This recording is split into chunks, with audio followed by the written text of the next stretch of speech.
കാലത്തെ തന്നെയാണ് സത്യം. ഇന്നൽ ഇൻസാന ലഫീ ഖുസ്ർ, മനുഷ്യൻ മുമ്പൻ പരാജയത്തിലാണ്. എന്താ കാരണം? ഇല്ലല്ലദീന ആമനൂ വഅമിലുസ് സ്വാലിഹാത്തി, വിശ്വാസത്തിന്റെയും കർമ്മത്തിന്റെയും കാര്യത്തിൽ സമയം ഉപയോഗപ്പെടുത്താൻ കഴിഞ്ഞവർ ഒഴികെ, ആ വിഷയത്തിൽ ഉപയോഗപ്പെടുത്താൻ കഴിഞ്ഞവർ വിജയികളാണ്, അല്ലാത്തവരെല്ലാം പരാജിതരാണെന്ന് അല്ലാഹു റബ്ബുൽ ഇസ്സത്ത് ഓർമ്മപ്പെടുത്തുകയാണ്. ഇല്ലല്ലദീന ആമനൂ, വിശ്വസിക്കുകയും സൽക്കർമ്മങ്ങൾ പ്രവർത്തിക്കുകയും ചെയ്ത ആളുകൾ ഒഴികെ എന്ന് വിശുദ്ധമായ ഖുർആൻ. ശ്രദ്ധിക്കണം എന്റെ പ്രിയമുള്ള സഹോദര, ഇതിൽ 4 കാര്യങ്ങളാണ് അല്ലാഹു ഓർമ്മപ്പെടുത്തിയത്. ഇല്ലല്ലദീന ആമനൂ, 1 ഈമാൻ, വഅമിലുസ് സ്വാലിഹാത്തി 2 അമലുൻ സ്വാലിഹ്, 3 വഅമിലുസ് സ്വാലിഹാത്തി വതവാസൗ ബിൽ ഹഖ്, നന്മ കൊണ്ടുള്ള കൽപ്പനയും തിന്മ കൊണ്ടുള്ള വിരോധനയും, വഅമിലുസ് സ്വാലിഹാത്തി വതവാസൗ ബിൽ ഹഖ് വതവാസൗ ബിസ്സബ്ർ, ക്ഷമ കൊണ്ട് വസിയത്ത് ചെയ്യുകയും ചെയ്ത ആളുകളുടെ ഈ 4 കാര്യം ജീവിതത്തിൽ, സമയങ്ങളിൽ, ജീവിതത്തിന്റെ നിമിഷങ്ങളിൽ ഈ 4 കാര്യം ഇല്ലാത്ത ആൾ വമ്പൻ പരാജയത്തിലാണെന്ന് വിശുദ്ധമായ ഖുർആൻ. ഇനി ഞാൻ നിങ്ങളെ ക്ഷണിക്കുന്നത് ഹബീബായ നബിയുനാ മുഹമ്മദ് മുസ്തഫ സല്ലല്ലാഹു അലൈഹി വസല്ലം തങ്ങളുടെ ഹദീസിലെ അല്ല ശ്രദ്ധിക്കണേ. പുണ്യനബി പറയാൻ, കാലം നന്നാകുന്നതും മോശമാകുന്നതും കാലഘട്ടത്തിൽ ജീവിക്കുന്ന ആളുകളുടെ കർമ്മങ്ങൾക്കനുസരിച്ചാണ്. വലിയൊരു വിഷയം. കാലം നന്നാകുന്നതും മോശമാകുന്നതും കാലഘട്ടങ്ങളിൽ ജീവിക്കുന്ന ആളുകളുടെ കർമ്മങ്ങൾക്കനുസൃതമാണ്. നല്ല കർമ്മങ്ങൾ ചെയ്യുന്നവരാണ് ജീവിക്കുന്നതെങ്കിൽ ആ കാലം നല്ല കാലമാണ്. മോശമായ കർമ്മങ്ങൾ ചെയ്യുന്നവരാ ജീവിക്കുന്നതെങ്കിൽ ആ കാലം ഏറ്റവും മോശമായ കാലമാണ്. ഹബീബായ നബിയുനാ റസൂലുള്ളാഹി സല്ലല്ലാഹു അലൈഹി വസല്ലം തങ്ങളുടെ ഹദീസ് കേൾക്കൂ നിങ്ങൾ. ഖൈറുൽ ഖുറാനി ഖർനി ثم الذين يلونهم ثم الذين يلونهم ഖൈറുൽ ഖുറാനി ഖർനി, ഏറ്റവും നല്ല നൂറ്റാണ്ട് എന്റെ നൂറ്റാണ്ട്. ثم الذين يلونهم, പിന്നീട് അവരോടടുത്ത നൂറ്റാണ്ട്. ثم الذين يلونهم, പിന്നീട് അവരോടടുത്ത നൂറ്റാണ്ടെന്ന് നബിയുനാ റസൂലുള്ളാഹി സല്ലല്ലാഹു അലൈഹി വസല്ലം. അല്ല ചിന്തിക്കണേ, നിങ്ങൾ എന്റെ കൂടെ ചിന്തിക്കണം. എന്റെ പുണ്യനബി സല്ലല്ലാഹു അലൈഹി വസല്ലം അല്ല ശ്രദ്ധിക്കണം. നിങ്ങൾ ഖൈറുൽ ഖുറാനി ഖർനി, ഏറ്റവും നല്ല നൂറ്റാണ്ടെന്റെ നൂറ്റാണ്ട്. ഹബീബായ നബിയുനാ റസൂലുള്ളാഹി സല്ലല്ലാഹു അലൈഹി വസല്ലം തങ്ങൾ ഏറ്റവും നല്ല നൂറ്റാണ്ട് പുണ്യനബിയുടെ നൂറ്റാണ്ടെന്ന് പറയാനുള്ള കാരണമെന്താ? മനുഷ്യചരിത്രത്തിലെ ഏറ്റവും നല്ല മനുഷ്യൻ ജീവിച്ച നൂറ്റാണ്ടാണ്. മനുഷ്യ ചരിത്രത്തിലെ, മനുഷ്യ സമൂഹത്തിലെ ഏറ്റവും നല്ല മനുഷ്യൻ, എല്ലാ സുഹൃത്തങ്ങളുടെയും സമ്മേളിച്ച മനുഷ്യൻ, അല്ലാഹു റബ്ബുൽ ഇസ്സത്ത് ഏറ്റവും തൃപ്തിപ്പെട്ട മനുഷ്യൻ ജീവിച്ചത് ആ നൂറ്റാണ്ടിലാണ് എന്റെ സഹോദര. അപ്പൊ ചിന്തിക്കണേ, ഏറ്റവും നല്ല മനുഷ്യൻ ചേർന്ന് ഒരു ഏത് നൂറ്റാണ്ടിലാണോ ജീവിച്ചത് ആ മനുഷ്യൻ ഏറ്റവും നല്ല മനുഷ്യൻ ആരാണത്? ഹബീബായ നബിയുനാ മുഹമ്മദ് മുസ്തഫ സല്ലല്ലാഹു അലൈഹി വസല്ലം. അല്പസമയം ദീർഘമായൊന്നും ഞാൻ പറയുന്നില്ല. വലിയൊരു വിഷയം, ഒരു 5 ദിവസമെങ്കിലും വഴങ്ങു പറയേണ്ട വിഷയങ്ങൾ ഈ പറഞ്ഞ ഒറ്റ കാര്യത്തിലുണ്ട്. പക്ഷേ ഞാനൊരു കാര്യം ഓർമ്മപ്പെടുത്തി അവസാനിപ്പിക്കുകയാണ്. ശ്രദ്ധിക്കണേ. ഹബീബായ നബിയുനാ മുഹമ്മദ് മുസ്തഫ സല്ലല്ലാഹു അലൈഹി വസല്ലം, അതായത് ആരാണ് ലോകത്തെ ഏറ്റവും വലിയ മനുഷ്യനാരാ? മനുഷ്യ ചരിത്രത്തിലെ തന്നെ ഏറ്റവും വലിയ മനുഷ്യനാരാ?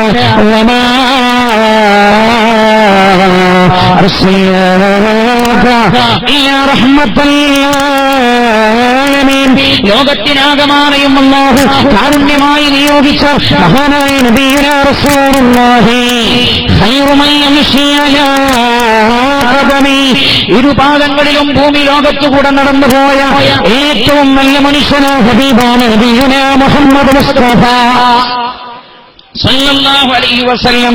ഈ ഹദീസിന്റെ അർത്ഥമൊന്ന് ചിന്തിച്ചു നോക്കൂ നിങ്ങൾ. ഖൈറുൽ ഖുറൂനി ഖർനി, ഏറ്റവും നല്ല നൂറ്റാണ്ടെന്ന നൂറ്റാണ്ട്.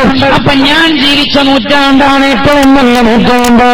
അപ്പൊ നോക്കൂ നിങ്ങൾ, നൂറ്റാണ്ടെന്ന് പറഞ്ഞാൽ സമയങ്ങൾ ചേരുമ്പോൾ സെക്കൻഡുകൾ ചേർന്ന് മിനിറ്റുകൾ, മിനിറ്റുകൾ ചേർന്ന് മണിക്കൂറുകൾ, മണിക്കൂറുകൾ ചേർന്ന വർഷങ്ങൾ, ദിവസങ്ങൾ, ദിവസങ്ങൾ ചേർന്ന വർഷങ്ങൾ, അങ്ങനെ വർഷങ്ങൾ ചേരുമ്പോഴാണ് നൂറ്റാണ്ടുകളാകുന്നത് ഏറ്റവും നല്ല നൂറ്റാണ്ടെന്ന നൂറ്റാണ്ട്. കാരണം ഏറ്റവും നല്ല മനുഷ്യൻ ജീവിച്ചത് നൂറ്റാണ്ടില്. അപ്പൊ ഏറ്റവും നല്ല മനുഷ്യൻ ഒരു കാലത്ത് ജീവിച്ചപ്പോൾ ആ നൂറ്റാണ്ട് തന്നെ, ആ സമയങ്ങൾ തന്നെ, ആ സ്ഥലങ്ങൾ തന്നെ, ആ വർഷങ്ങൾ തന്നെ ഏറ്റവും നല്ല വർഷങ്ങളായി മാറിയ നബിയുനാ മുഹമ്മദ് മുസ്തഫ സല്ലല്ലാഹു അലൈഹി വസല്ലം. ഏറ്റവും നല്ല ആളെന്ന് പുണ്യനബി തന്നെ സല്ലല്ലാഹു അലൈഹി വസല്ലം. രണ്ടാമത്തെ മഹാനായ സിദ്ദീഖ് റളിയല്ലാഹു അൻഹു വിശുദ്ധ ഖുർആൻ പുകഴ്ത്തി പറഞ്ഞ മഹാൻ. ഇത് തന്റെ ഹബീബിന്റെ കൂടെ ഗുഹക്കകത്തൊളിച്ചിരുന്ന സിദ്ദീഖ് എന്ന വിശുദ്ധ ഖുർആൻ പുകഴ്ത്തി പറഞ്ഞ സിദ്ദീഖ് റളിയല്ലാഹു അൻഹു. അൻസാരികൾ ജീവിച്ച കാലം, മുഹാജിറുകൾ ജീവിച്ച നൂറ്റാണ്ട്, അതുകൊണ്ട് ഏറ്റവും നല്ല മനുഷ്യർ ജീവിച്ച നൂറ്റാണ്ടായതുകൊണ്ട് ഏറ്റവും നല്ല മനുഷ്യനാകുന്നത് എങ്ങനെയായ അല്ല ശ്രദ്ധിക്കണേ. ഏറ്റവും നല്ല മനുഷ്യനാകുന്നത് എപ്പോഴാണ്? കർമ്മങ്ങൾ നന്നാകുമ്പോഴാണ്, വിശ്വാസങ്ങൾ നന്നാകുമ്പോഴാണ് എന്റെ സഹോദര. അങ്ങനെയുള്ള ആളുകൾ ജീവിച്ച നൂറ്റാണ്ട് ഏറ്റവും നല്ല നൂറ്റാണ്ട്. പിന്നീട് അതിനോടടുത്ത നൂറ്റാണ്ട്, തൊട്ടടുത്ത നൂറ്റാണ്ടിനെ കുറിച്ച് ഹബീബായ നബിയുനാ സയ്യിദുനാ മുഹമ്മദ് മുസ്തഫ സല്ലല്ലാഹു അലൈഹി വസല്ലം തങ്ങൾ പറയാൻ, എന്റെ നൂറ്റാണ്ടിലുള്ള വിശ്വാസങ്ങളോ കർമ്മങ്ങളോ ആ നൂറ്റാണ്ടിൽ നടക്കില്ല. അതുകൊണ്ട് തന്നെ എന്റെ നൂറ്റാണ്ടിനേക്കാളും പവർ കുറവാണ് അതിന്റെ തൊട്ടടുത്ത നൂറ്റാണ്ടിന്. രണ്ടാം നൂറ്റാണ്ടിലുള്ള ഈമാനിന്റെ പവറും കർമ്മങ്ങളുടെ പവറും മൂന്നാം നൂറ്റാണ്ടിലുണ്ടാവുകയില്ല. അതുകൊണ്ട് രണ്ടാം നൂറ്റാണ്ടിനേക്കാളും ശക്തി കുറവാണ് മൂന്നാം നൂറ്റാണ്ടിന്. ആരാ പഠിപ്പിക്കുന്നത്? നബിയുനാ റസൂലുള്ളാഹി സല്ലല്ലാഹു അലൈഹി വസല്ലം. കേൾക്കൂ മറ്റൊരു ഹദീസ്. പുണ്യനബി തന്നെ പറയുകയാണ്, യായതി സമാനും, ഒരു കാലവും കടന്നു വരില്ല, ഇല്ലാ വല്ലദീ ബഅദഹു ശർറുൻ മിൻ, ഒരു വർഷവും ഭൂമി ലോകത്തേക്ക് കടന്നു വരില്ല, ഇല്ലാ വല്ലദീ ബഅദഹു ശർറുൻ മിൻ, അതിന് മുമ്പുള്ള വർഷത്തെക്കാളും അതിന് തൊട്ടടുത്തുള്ള വർഷം മുമ്പുള്ള വർഷത്തെക്കാളും മോശമായിരിക്കുമെന്ന് നബിയുനാ മുഹമ്മദ് മുസ്തഫ സല്ലല്ലാഹു അലൈഹി വസല്ലം. ചിന്തിക്കണേ, 2010 മോശമാണ് 11, 11 മോശമാണ് 12, 12 മോശമാണ് 13. നമ്മളേറെ ചിന്തിക്കേണ്ട കാര്യം എന്താ? കാരണം അല്ലാഹുവിന്റെ ഹബീബ് പറഞ്ഞു, ഒന്നാമതായി ഓരോ വർഷം കഴിയുമ്പോഴും ഈമാനിൽ ഫസാദുണ്ടാകുമെന്ന് നബിയുനാ റസൂലുള്ളാഹി. ഈമാനിൽ ഫസാദുണ്ടാകും, വിശ്വാസങ്ങളിൽ ഫസാദ്. ശരിയല്ലേ? രാവിലെ എഴുന്നേറ്റയാൾ വൈകുന്നേരമാകുമ്പോഴേക്ക് അയാൾ തോന്നുകയാണ്, ഇന്നലെ ഞാൻ വിശ്വസിച്ച വിശ്വാസങ്ങളെല്ലാം തെറ്റാണെന്ന്. 65 വയസ്സുവരെ ജീവിച്ച ഉപ്പാപ്പ ഒരു കേസറ്റ് കേൾക്കുമ്പോഴേക്ക് അയാൾക്ക് തോന്നുകയാണ്, 65 വർഷവും 7 മാസവും 18 ദിവസവും 22 മണിക്കൂർ, 18 ദിവസവും 9 മണിക്കൂറും 80 മണിക്കൂറും 8 മിനിറ്റും 6 സെക്കൻഡും ഞാൻ ഇതുവരെ വിശ്വസിച്ചു പോകുന്ന വിശ്വാസാദർശങ്ങൾ മുഴുവൻ തെറ്റായി പോയെന്ന് അയാൾക്ക് തോന്നുന്ന കാലം ഈമാൻ ഫസാദുണ്ടാകുന്ന കാലമെന്ന് നബിയുനാ റസൂലുള്ളാഹി. അല്ലോ ശ്രദ്ധിക്കണം, അല്ലപോലെ സ്വലാത്ത് നബിയുനാ മുഹമ്മദ് മുസ്തഫ സല്ലല്ലാഹു അലൈഹി വസല്ലം എന്നതാണ് ഇല്ലല്ലദീന ആമനൂ, വിശ്വസിച്ചവരുടെ. അപ്പൊ കാലത്തിനല്ല തകരാറ്. നോക്കൂ നിങ്ങൾ, അല്ലാഹു സൃഷ്ടിച്ച അന്ന് ആക്കോടെന്ന പ്രദേശം എങ്ങനെയാണോ അങ്ങനെ തന്നെയാണ് ഇപ്പോഴും ആകോട് നിലകൊള്ളുന്നത്. ഭൂപ്രതലത്തിന് മാറ്റമില്ല, മണ്ണിന് മാറ്റമില്ല, പ്രകൃതിക്ക് മാറ്റമില്ല. വൃക്ഷങ്ങൾ ചിലപ്പോൾ വളരും, ചിലപ്പോൾ അത് മുറിച്ചു മാറ്റപ്പെട്ടിട്ടുണ്ടാകും. ഇങ്ങനെ ചെറിയ ചേഞ്ചല്ലാതെ മണ്ണിന് മാറ്റമില്ല. അന്ന് 24 മണിക്കൂറായിരുന്നെങ്കിൽ ഇന്നും ഒരു ദിവസം 24 മണിക്കൂർ തന്നെ. പക്ഷേ ഒരു നൂറ്റാണ്ട് മുമ്പുള്ള പോലെയാണോ ഇന്ന് നമ്മുടെ നാടെന്ന് നമ്മൾ ചിന്തിക്കണം. ഹബീബായ നബിയുനാ മുഹമ്മദ് മുസ്തഫ സല്ലല്ലാഹു അലൈഹി വസല്ലം തങ്ങൾ പറയുകയാണ്, വിശ്വാസത്തിൽ വരുന്ന ഫസാദാണ് ഏറ്റവും വലിയ നാശമെന്ന് മുഹമ്മദ് റസൂലുള്ളാഹി സല്ലല്ലാഹു അലൈഹി വസല്ലം. അല്ലേ? വിശ്വസിക്കുന്നവന്റെ വിശ്വാസം പോലും ചില സമയങ്ങളിൽ പതറിപ്പോകുന്ന സമയം. രണ്ടാമതോ പുണ്യനബി പറഞ്ഞു, കർമ്മങ്ങളിൽ പവർ കുറഞ്ഞു പോകും. കർമ്മങ്ങളിൽ പവർ കുറഞ്ഞു പോകും. സാധാരണ നമ്മളൊക്കെ പറയാറുണ്ട്, പണ്ടൊന്നും ആളുകൾ അങ്ങനെ പള്ളിയിൽ കയറാറില്ല, ഇപ്പൊ എല്ലാ ചെറുപ്പക്കാരും പള്ളിയിൽ കയറുന്നുണ്ടല്ലോ എന്ന് പല നാട്ടിലും ചൊല്ലുമ്പോ പറയാറുണ്ട്. എന്നാൽ പണ്ട് പള്ളിയിൽ കയറുന്നവരുടെ നിസ്കാരമായിരുന്നു. ഇന്ന് പള്ളിയിൽ കയറി നിസ്കരിക്കുന്നവന്റെ നിസ്കാരം റൂട്ടിയാണോ എന്ന് ചിന്തിക്കേണ്ടത്.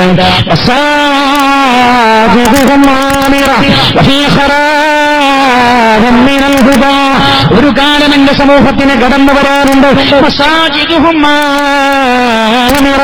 അമ്പരചുംബികരായ പള്ളികൾ ഒന്നെടുത്തുയർത്തപ്പെടും. ആ പള്ളിയിൽ നടക്കുന്ന ഒരു നമസ്കാരം പോലും ശരിയാവില്ലെന്ന് ഹബീബായ നബിയുനാ വസീദുനാ മുഹമ്മദ് മുസ്തഫ സല്ലല്ലാഹു അലൈഹി വസല്ലം. ഇവിടെയൊക്കെ ഒരുപാട് സംഗതി പറയാനുണ്ട്, ഞാൻ അങ്ങോട്ടൊന്നും കടക്കുന്നില്ല. ചിലതൊക്കെ പറഞ്ഞാൽ വലിയ വേദനയായി മാറുമെന്ന് ഞാൻ ഓർമ്മപ്പെടുത്തുകയാണ്.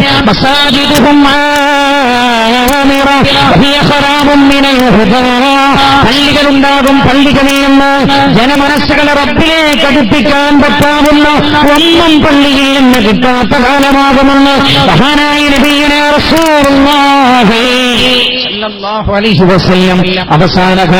അവസാന കാലഘട്ടത്തിൽ കാലത്തിന് വരുന്ന നാശത്തെക്കുറിച്ച്, കാലം നാശമാവുക എന്ന് പറഞ്ഞാൽ കാലത്തെ ജനങ്ങൾ നാശമാകുന്നതിനെ കുറിച്ച് നബിയുനാ മുഹമ്മദ് മുസ്തഫ സല്ലല്ലാഹു അലൈഹി വസല്ലം. അല്ലാഹുവേ, ചിന്തിക്കുക നിങ്ങൾ. കഴിഞ്ഞ വർഷങ്ങളിൽ, കഴിഞ്ഞുപോയ നൂറ്റാണ്ടുകളിൽ ഓർമ്മയുണ്ട്, ഞാൻ ഈ ആക്കോട്ട് പള്ളിയിൽ എന്റെ ചെറുപ്പത്തിൽ വന്നു നിൽക്കുന്ന സമയത്ത്, ഈ കഴിഞ്ഞ ചെറിയ പെരുന്നാൾ കഴിഞ്ഞിട്ടൊരു ജുമാക്ക് ഞാൻ കൂടിയപ്പോൾ ഞാൻ ഇങ്ങനെ ഇരുന്നിട്ട് ചിന്തിച്ചു, പണ്ട് ആക്കോട്ട പള്ളിയിൽ വന്നു നോക്കിയാൽ ഉള്ളിലെ പള്ളിയിൽ മുഴുവൻ നല്ല നല്ല പ്രായമുള്ള ഗാംഭീര്യമുള്ള മനുഷ്യന്മാരുണ്ടായി. ഇവിടുത്തെ സ്ഥിതിയൊന്നും മാത്രമല്ല, എല്ലാ സ്ഥിതിയിലും അങ്ങനെ. ഇപ്പൊന്ന് പോയി നോക്കിയാൽ അങ്ങനെയുള്ള മനുഷ്യന്മാരെ തന്നെ കാണാനുണ്ടോ എന്ന് സംശയം. കാലം നാശമാകുന്നത് നല്ല മനുഷ്യരില്ലാതെയായി പോകുന്നതാണ്. നല്ല മനുഷ്യനേത് കാലത്തോട് ചേരുമോ ആ കാലം തന്നെ മാറുകയായ. ശ്രദ്ധിക്കണേ, ഒരു വിഷയം പറഞ്ഞ് ഞാൻ അവസാനിപ്പിക്കുന്നു. നല്ല ഒരുപാട് കാര്യവുമായി ബന്ധപ്പെട്ട് പറയാറുണ്ട്. നല്ല മനുഷ്യൻ, അതാണല്ലോ റസൂലുള്ള പറഞ്ഞത്, ഏറ്റവും നല്ല നൂറ്റാണ്ട് എന്റെ നൂറ്റാണ്ടെന്ന് പറഞ്ഞാൽ ഏറ്റവും നല്ല മനുഷ്യൻ ഏത് കാലത്താണോ ജീവിച്ചത് ആ മനുഷ്യന്റെ സാന്നിധ്യം ആ നൂറ്റാണ്ടിലെ സമയത്തെ പോലും സ്വാധീനിച്ചുവെന്ന് നബിയുനാ മുഹമ്മദ് മുസ്തഫ സല്ലല്ലാഹു അലൈഹി വസല്ലം. നിങ്ങൾ ആലോചിക്കണേ, അതേപോലെ തന്നെയാണ് ഏറ്റവും നല്ല മനുഷ്യരോട് ചേരുന്ന കാലം. ആ കാലവും ഏറ്റവും നല്ല കാലമാണ്. നമ്മുടെ നാടിന്റെ തൊട്ടടുത്തൊരു മഹാമനുഷ്യൻ ജീവിച്ചു പോയിട്ടുണ്ടായിരുന്നു. ആ കാലം എത്ര നല്ല കാലമായിരുന്നു. ഇതാണ് ആ മനുഷ്യൻ, മഹാനായ റഹീസുൽ മുഹത്തഖീൻ കണ്ണീത്ത് അഹ്മദ് മുസ്ലിയാർ റബ്ബറല്ലാഹു മർഖബ. അല്ലാഹു റബ്ബുൽ ഇസ്സത്ത് ആ മഹാനുഭാവന്റെ ഖബറിടം വെളിച്ചമാക്കി കൊടുക്കുമാറാകട്ടെ. ആ മനുഷ്യനോട് ചേർന്ന കാലം എത്ര നല്ല കാലമായി എന്നെ സഹോദര. എത്ര നല്ല കാലം, നല്ല ആളുകളുള്ള കാലം നല്ല കാലം, നല്ലവർ ചേരുന്ന കാലം നല്ല കാലം, നല്ലവരോട് ചേരുന്നവരും നല്ലവർ, നല്ലവരോടും ചേരുന്നവർ നല്ലവർ. നിങ്ങളെപ്പോഴും സിദ്ഖിന്റെ ആളുകളോടൊപ്പമാകണേ എന്ന് പരിശുദ്ധമായ ഖുർആനിൽ ഖാലല്ലാഹു അസ്സ വജൽ. നിങ്ങൾ ആലോചിച്ചു നോക്ക്, മഹാനായ കണ്ണീത്ത് അഹ്മദ് മുസ്ലിയാർ നബ്ബറല്ലാഹു മർഖബ. ഇതാ നമ്മൾ പറയുന്നത് കാലം നാശമാകുന്നു. എന്റെ കഴിഞ്ഞു പോയതുപോലെയുള്ള നല്ല മനുഷ്യരെ കാണാനില്ല. പോയി മറഞ്ഞാൽ പിന്നെ അതുപോലുള്ള മനുഷ്യർ പിന്നെ വരുന്നില്ല. ഉമർ ഇബ്നു അബ്ദുൽ അസീസ് റളിയല്ലാഹു അൻഹുവിനെ പോലെയുള്ള ഒരു ഭരണാധികാരിയെ ഉമറിന്റെ കാലശേഷം കണ്ടില്ലെന്ന് ചരിത്രം രേഖപ്പെടുത്തിയിട്ടുണ്ട്. മഹാനായ അബൂ ഹനീഫത്തുൽ കൂഫി റളിയല്ലാഹു അൻഹുവിനെ പോലെയുള്ള ഒരു മഹാനെ ആ മഹാന്റെ കാലശേഷം കണ്ടില്ലെന്ന് ചരിത്രം രേഖപ്പെടുത്തിയിട്ടുണ്ട്. നിങ്ങൾ ആലോചിക്കുക, നമ്മുടെ നാടുകളിൽ കടന്നുപോയ മഹാരഥന്മാരായ ആലിമീങ്ങളെ പോലെയുള്ള ആളുകളെ പിൽക്കാലത്ത് കാണാൻ കഴിയുന്നില്ല. നബിയുനാ മുഹമ്മദുർ റസൂലുള്ളാഹി സല്ലല്ലാഹു അലൈഹി വസല്ലമ തങ്ങൾ പറയുകയാണ്, പുണ്യനബി പറയുകയാണ്, യദ്ഹബുസ്സാലിഹൂന വൽ യദ്ഹബു സ്വാലിഹൂന യുവൽ ഫൽഉവൽ, സ്വാലിഹീങ്ങളായ നല്ല നല്ല മനുഷ്യരൊക്കെ പോയി മറഞ്ഞു പോകും, അവരെല്ലാം മരണപ്പെട്ടു പോകും. വതബഖാ ഹുഫാലത്തുൻ കഹുഫാലത്തി ശഈരി വിത്തംറ ലാ യുബാലിഹിം അല്ലാഹു തആല വതബഖാ ഹുഫാലത്തുൻ കഹുഫാലത്തി ശഈർ. ബാർലിയുടെ ഗോതമ്പിന്റെ ഒക്കെ തൊലി പോലെയുള്ള മനുഷ്യർ പിന്നീട് ബാക്കിയാകും. അകത്ത് കഴമ്പില്ലാത്ത, അതായത് അകത്ത് കഴമ്പില്ലാത്ത വെറും തൊലികളെ പോലെയുള്ള മനുഷ്യർ, അങ്ങനെയുള്ള ചണ്ടികളായ മനുഷ്യർ മാത്രം ബാക്കിയാകും. നല്ല നല്ല ആളുകളെല്ലാം പോയി മറഞ്ഞു പോകും. വതബഖാ ഹുഫാലത്തുൻ കഹുഫാലത്തി ശഈരി വിത്തംറ ലാ യുബാലിഹിം അല്ലാഹു തആല. അത്തരം ചണ്ടികളായ ആളുകൾ അല്ലാഹു പരിഗണിക്കുകയില്ല എന്ന് ഹബീബായ നബിയുനാ മുഹമ്മദ് മുസ്തഫ സല്ലല്ലാഹു അലൈഹി വസല്ലം. എന്തിനെ ഈ ഒരു മഹാനായ മനുഷ്യനെ നമ്മൾ വിളിച്ചുകൊണ്ടുവന്നത്? ഒരു മഹാനുണ്ടായാൽ ആ നാടിനെ, ആ പ്രദേശത്തെ, ആ കാലഘട്ടത്തെ, ആ സദസ്സിനെ മുഴുവൻ അല്ലാഹു സ്വീകരിക്കാൻ ഇടവരാമെന്ന് കരുതിയാൽ ഒരു മഹാന് വളരെ വിദൂരത്തുനിന്ന് അദ്ദേഹത്തിനേറെ പ്രയാസമാണെങ്കിലും നമ്മൾ ക്ഷണിച്ചു കൊണ്ടുവന്നത്. അപ്പൊ ഞാൻ പറയുന്നത്, നമ്മൾ ചെയ്യേണ്ടത് എപ്പോഴും ദുആ ചെയ്യണം. നല്ല മനുഷ്യർ ഭൂമി തുറന്നു വീഴാൻ, നല്ല ആളുകളില്ലാത്ത കാലത്ത് ലോകത്തിന്റെ അന്ത്യമെന്ന് നബിയുനാ മുഹമ്മദ് മുസ്തഫ സല്ലല്ലാഹു അലൈഹി വസല്ലം